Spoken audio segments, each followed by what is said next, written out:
धर्मो रक्षति रक्षितः, अर्थात धर्म की रक्षा करो, धर्म भी तुम्हारी रक्षा करेगा। और धर्म की रक्षा तभी होगी जब हम धर्म के सही अर्थ को समझेंगे। इसलिए जीसस ने कहा है, एक बाजार में वो खड़े कुछ लोग उनसे पूछने लगे कि तुम्हारे स्वर्ग के राज्य में तुम्हारे परमात्मा के दर्शन को कौन उपलब्ध हो। तो जीसस ने चारों तरफ नजर दौड़ाई और एक छोटे से बच्चे को उठा के ऊपर कर लिया और कहा कि जो एक बच्चे की गले में क्या मतलब रहा होगा, क्या साइज छोटी होगी तो ईश्वर के राज में चले जाइएगा, कि उम्र कम होगी तो ईश्वर के राज में चले जाइएगा? नहीं। क्या बच्चे मर जाएंगे तो सब ईश्वर के राज्य में चले जाएंगे? नहीं।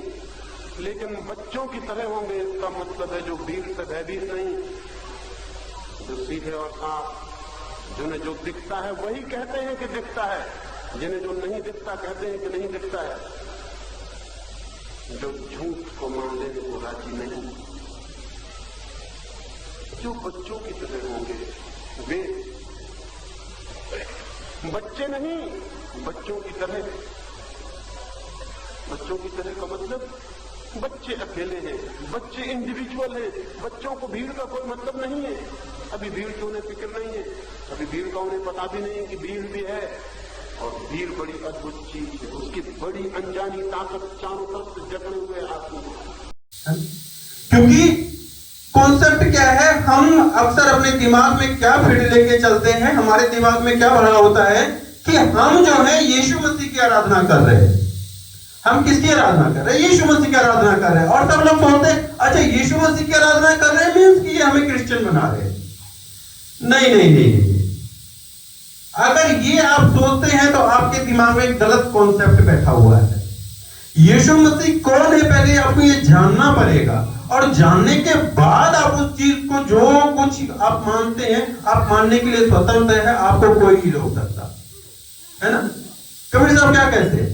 कहते हैं मानो तो देव, ना मानो तो पत्थर।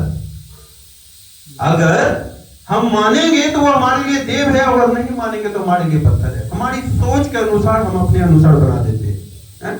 लेकिन हमारे ना मानने से और हमारे ना सोचने से ऐसा तो नहीं कि उसका प्रतिरूप बदल जाएगा, नहीं, ये हमारे ऊपर है कि हम अगले को क्या मानते। उसी तरीके से जब हम बाइबल का अध्ययन करते हैं, नए नियम में जब हम पढ़ते हैं, यीशु मसीह ने पूरी बाइबल, मैं फिर से कहता हूं, पूरी बाइबल पढ़ ले, पूरी Bible A to Z Bible पढ़ ले, और एक जगह सिंगल स्टेटमेंट ऐसा लिखा हुआ दिखा दे कि जहां पे यीशु मसीह कह रहा हो कि मैं भगवान हूं, मेरी पूजा करो, I am a god and worship me. अगर एक जगह भी सिंगल स्टेटमेंट भी ऐसा लिखा हुआ है, आप मुझे खोल के दिखा दो कि कहीं पे भी ये लिखा हो। नहीं, वो किसकी की आराधना कर रहा है? वो पिता की आराधना कर रहा है। बोलता है जिसने मुझे देखा उसने मेरे पिता को देखा, जिसने मुझे देखा उसने मेरे पिता को देखा। क्यों ऐसा कह रहा है?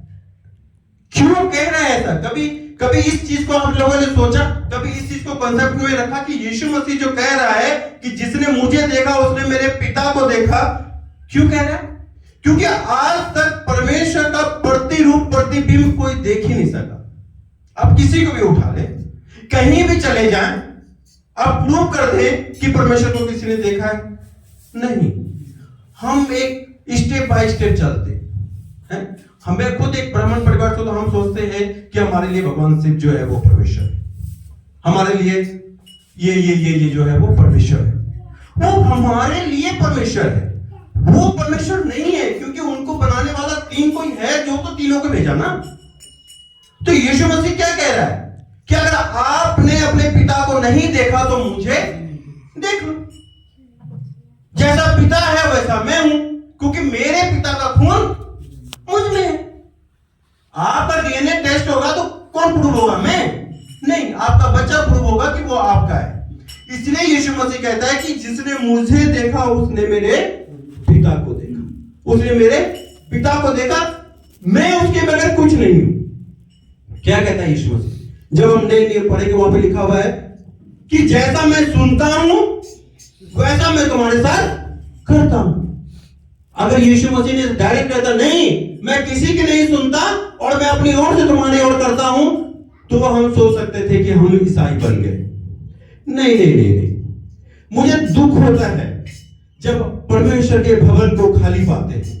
क्यों खाली पाते हैं? क्योंकि हमारे दिमाग में गलत कॉन्सेप्ट भरा गया है, हमारे दिमाग में गलत चीजें रखी गई है। क्योंकि हम चर्च जाएंगे हमें ईसाई बना दिया जाएगा, हम चर्च जाएंगे हमारा धर्म छोड़ा दिया जाएगा। मैं कहता हूं कौन सा धर्म, कौन सा धर्म? जब हम पैदा हुए हॉस्पिटल में थे, जब दाई आके बोला मुबारक हो आपको बेटा हुआ है, कौन सा धर्म था हमारा? कौन सा धर्म था?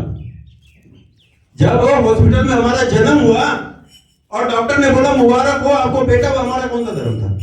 नहीं नहीं नहीं, हमारा कोई धर्म नहीं था।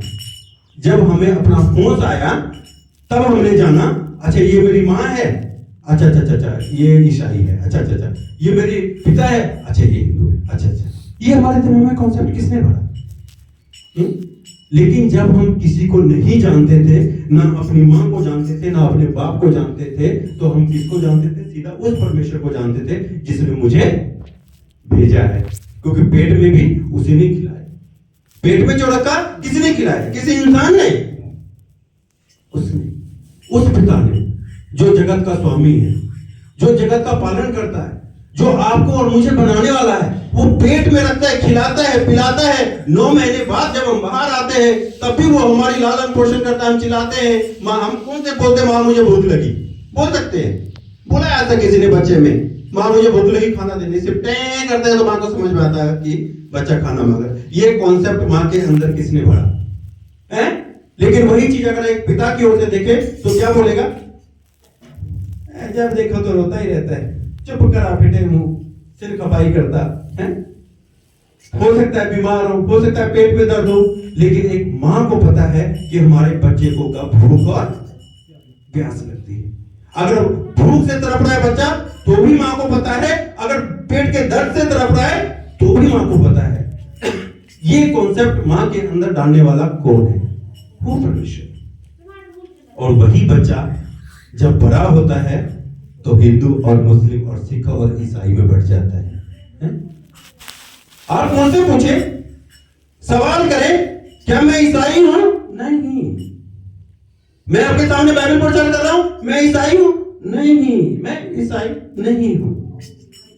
मैं वो हूं जो आपको उस परमेश्वर के पास ले चलते हैं जिसने आपको अपने हाथों से बनाया है।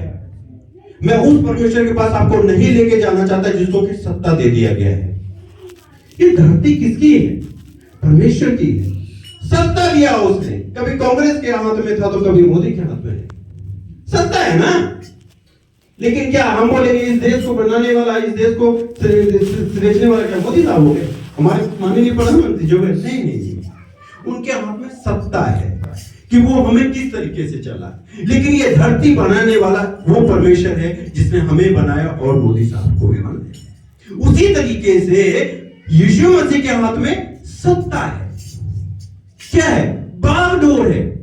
क्या कहता है जब नए नियम पढ़ेंगे, यूना मेरे जिसु से में लिखा कि मैं अपनी ओर से कुछ नहीं करता, जैसा पिता मुझसे कहता है वो मैं तुमसे कहता हूं। और पिता कहता है कि मैंने सारा अधिकार अपने बेटे को दिया। मैं आपको वचन इसलिए नहीं पढ़ाऊं क्योंकि भीड़ कम है।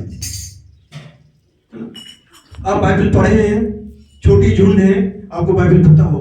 वो कहता है कि मैंने अपना अधिकार अपने पुत्र को दे दिया है। मैंने अपना अधिकार अपने पुत्र को दे दिया है। वो जैसा कहते हैं वो सुनो। तो यीशु मसीह के हाथ में सत्ता है। और जब आप यीशु मसीह के हाथ से जब चलते हैं तो आप उस जगह को पहुंचते हैं जहां पे कि आपको पहुंचना चाहिए। क्योंकि अभी हम लोगों ने सत्ता किसके हाथ में दी है? मोदी साहब के हाथ में। अभी हमें किसकी सुननी पड़ती है? उनकी सुननी पड़ती है। वो कहता है नोट बंद, मिस नोट बंद। कोई है उसके बाद जो चला सके? नहीं। उसी तरीके से सत्ता जो है परमेश्वर ने यीशु मसीह के हाथों में दी। और सत्ता उसके हाथों में क्यों दी जाती है?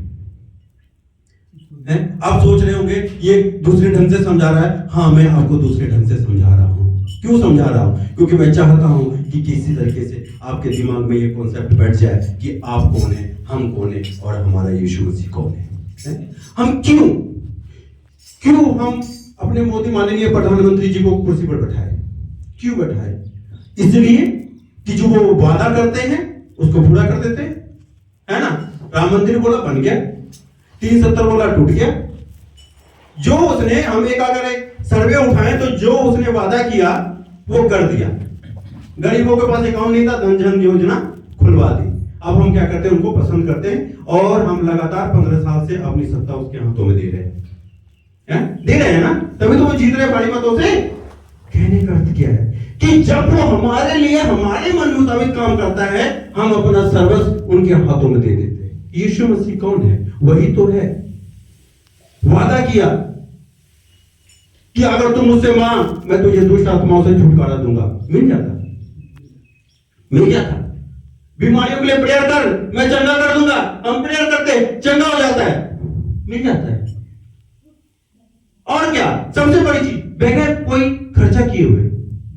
और नहीं तो आप कहीं और जाके देखो, लंबी चौड़ी लिस्ट होती है, फिर लाओ, फिर धुआं करो, फिर झाड़ू लगाओ, फिर डंडे लगाओ, अड्डे चिमटे भाग जा छोड़ के। कहां से आई? क्या हम लोग भी ऐसा करते हैं? नहीं। क्यों? क्योंकि वो परमेश्वर, वो यीशु मसीह ने हमें सत्ता दिया है कि जाओ, मेरे नाम से जो तुम मांगो तुम्हारे लिए हो जाएगा। हम करते हैं, तभी तो हम यीशु मसीह को मान रहे हैं। लेकिन कुछ लोग हैं जो उसके रियलिटी से अनजान है। मोदी साहब हमारे क्या कर रहे हैं, उनके रियलिटी से अनजान है। कुछ लोग विद्रोह भी करते हैं। ओहो महंगाई बढ़ा दी, महंगाई बढ़ा दी, महंगाई बढ़ गई, इनको नहीं छोड़ना। वो महंगाई कब सस्ती थी? कब सस्ती थी? कभी भी नहीं। जैसे जैसे समय बढ़ता जा रहा है, वैसे वैसे सिस्टम बढ़ता जा रहा है, वैसे वैसे महंगाई बढ़ती जा रही है। उसमें वो क्या करेंगे? हमें चाहिए सुविधा, हमें चाहिए सुख। कहां बैंकों की लाइन में लगे होते थे और कहां 1 मिनट में पैसे ट्रांसफर होते, फोन पे, गूगल पे, पेटीएम। बिल्कुल, है ना, आसान कर दिया हमारी जिंदगी को। वैसे ही यीशु मसीह है। पहले हम परेशान होते थे, जा रहे कहीं, झाड़ू धूप, ये वो ढिमकान फलाना, पता नहीं कितनी चीजें। लेकिन अभी यीशु मसीह ने आसान कर दिया, तू मेरे नाम से मांग, प्रेयर कर, मैं तेरे लिए चंगा कर दूंगा। आसान कर दिया। हम क्यों उसको नहीं पुकारेंगे? हम क्यों उसको नहीं पुकारेंगे? क्यों हम उसके पास नहीं जाएंगे?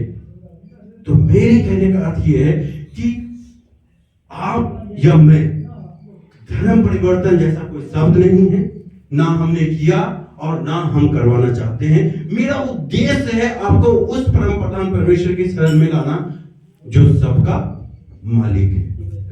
तो परमेश्वर इस वचन से आपको आशीष दे। सबको जय मसीह।